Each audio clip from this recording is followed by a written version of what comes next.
So for today's YouTube video, it's just going to be a basic introduction to driving a standard shift. We are learning in my driver's ed car, which is a 2013 Scion FRS. So why should a person drive a standard shift over an automatic? There are several reasons. Once you get used to it, it is far superior. You get better control over it. Basically, you can control what engine RPM or what RPM the engine is at any time just by choosing which gear you're in. In the wintertime, you have much better control in the snow and on the ice.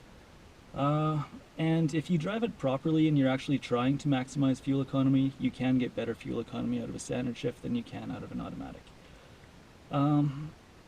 Until recently, standard shifts were also the only cars that you would really use in a performance type environment, whether you're on a racetrack, autocrossing, rallycross, all of that would have been done in a standard shift. The dual clutch transmissions nowadays are getting to the point where they probably are superior, but that's only the high dollar ones. Okay, so when you're setting the seat in a standard shift, it is a little bit more important to get it right than it is in the automatic. First off, there are three pedals: clutch pedal, brake pedal, and gas pedal. Anytime you go to push the clutch in, always get in the habit of putting your foot on the brake first, then push the clutch all the way into the floor. And you do want to have a relatively straight leg, but at the same time you don't want to be right on your tippy toes. So we're good at this point. Also, make sure that you are able to get your leg firmly against the dead pedal over on the left.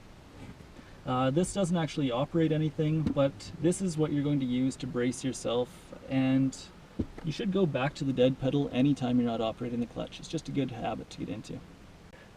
This is a 6-speed transmission. Generally, vehicles will have a similar gear pattern. The big difference between different cars is where the reverse gear hides and whether they are 5 speeds or 6 speeds.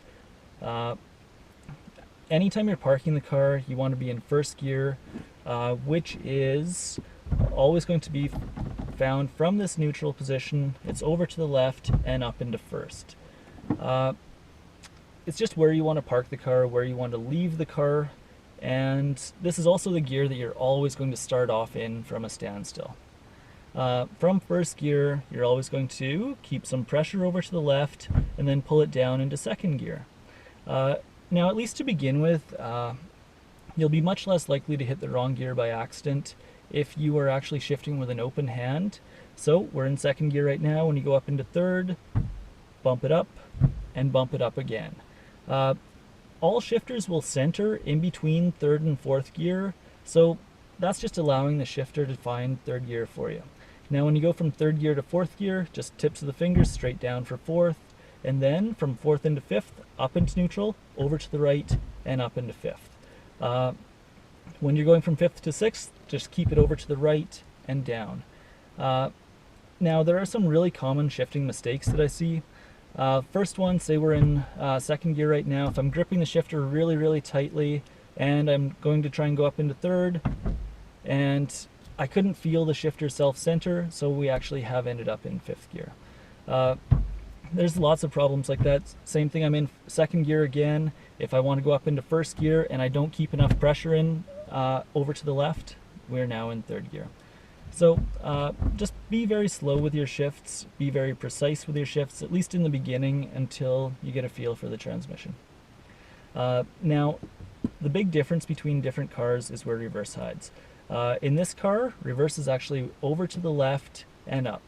But the only way to get it into reverse is to start off in neutral, pull up on this collar, and then it's all the way over and up. Kind of where first is, except you have to pull up on the collar before you go there. This is just something that you're going to have to get the owner of the vehicle to show you the location of in whatever vehicle you're driving. The other thing I guess I should go over is using the handbrake in any vehicle. It is set right now, so when you pull it up, it's set. All it does is lock up the rear brakes. When you go to release the handbrake, if you've set it fairly tightly, you'll have to pull up on the handle just a little bit, then push the button in with your thumb and ride the button down as you release the handle.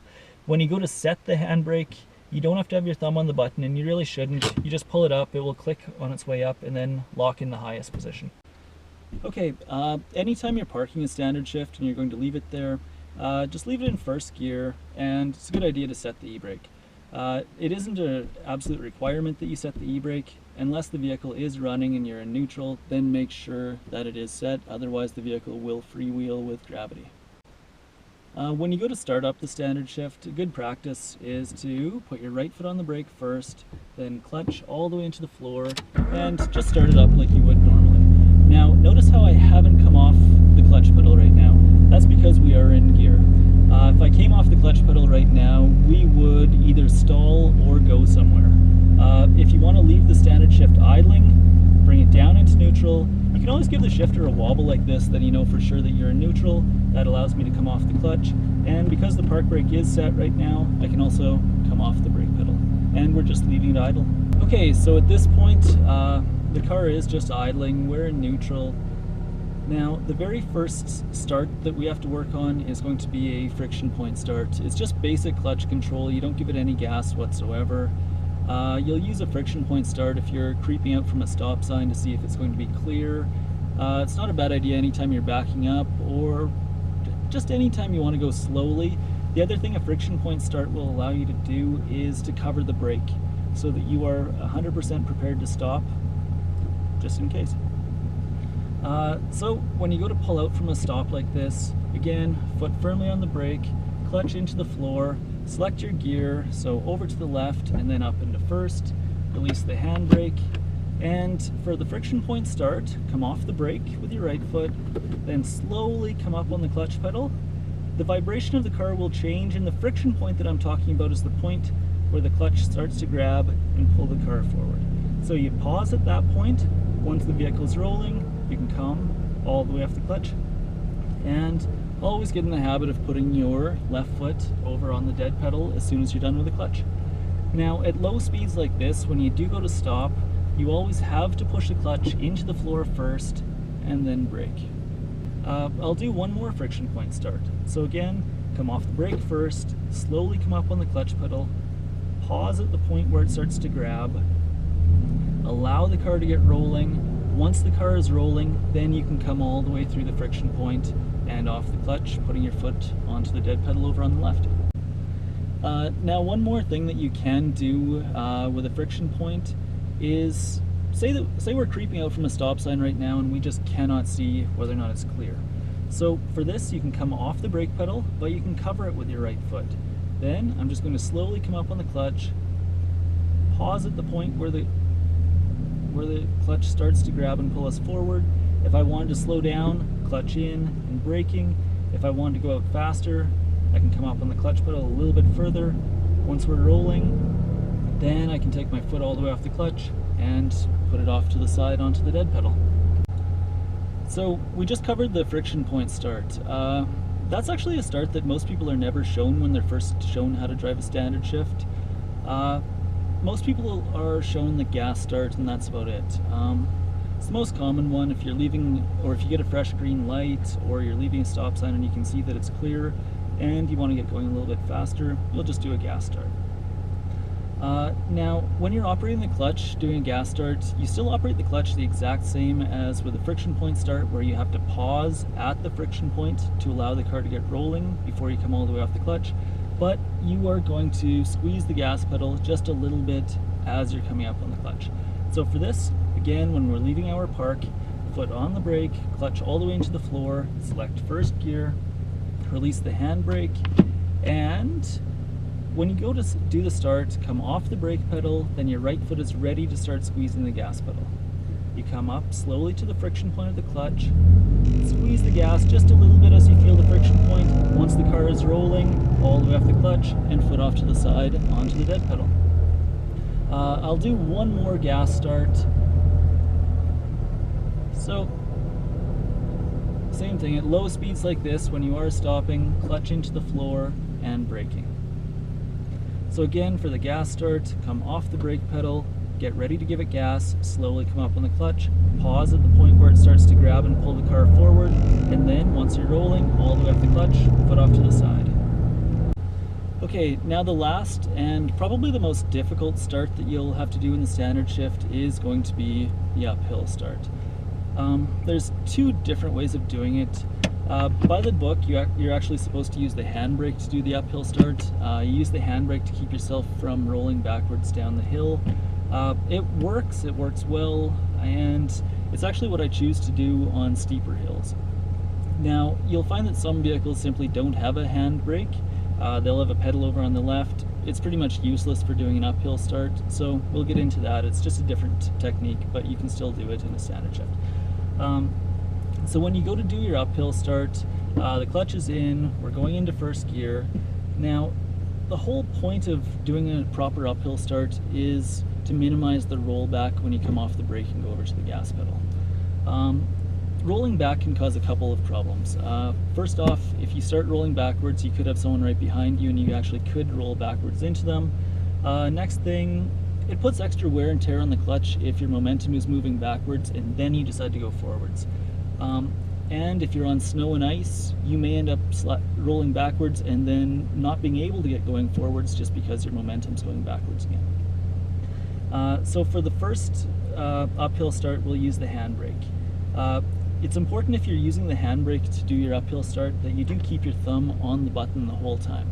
That way, as soon as you feel the friction point of the clutch, immediately release the handbrake, and then you're not fighting the clutch against the handbrake.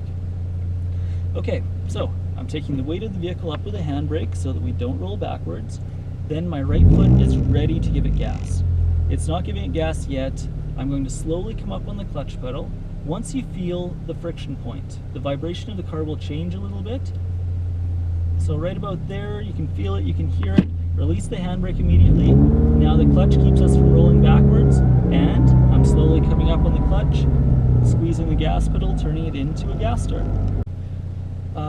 A lot of vehicles won't have a handbrake in them. A lot of trucks won't anyways, vans, stuff like that. So there's another method of that you can do an uphill start with. And essentially you're doing the exact same thing, except you're going to use your right foot and the brake to stop the vehicle from rolling backwards down the hill. It doesn't work as well as the handbrake on steeper hills, but it still works. So for this, you're going to keep your right foot on the brake so that the car doesn't roll backwards. Then you're going to come up to the friction point and stop there. The vibration of the car will change. So we've found the friction point. Now the clutch keeps us from rolling backwards down the hill. My right foot comes off the brake, moves over to the gas pedal, and we are turning it into a gas start. And your goal with all of these starts is just to be as smooth as possible, and yeah, that was a nice uphill start. Now, for the last part of this video anyways, we are just going to show you the best way to turn a vehicle off. So again, we're stopping, so at low speeds like this, push the clutch in, then do your braking.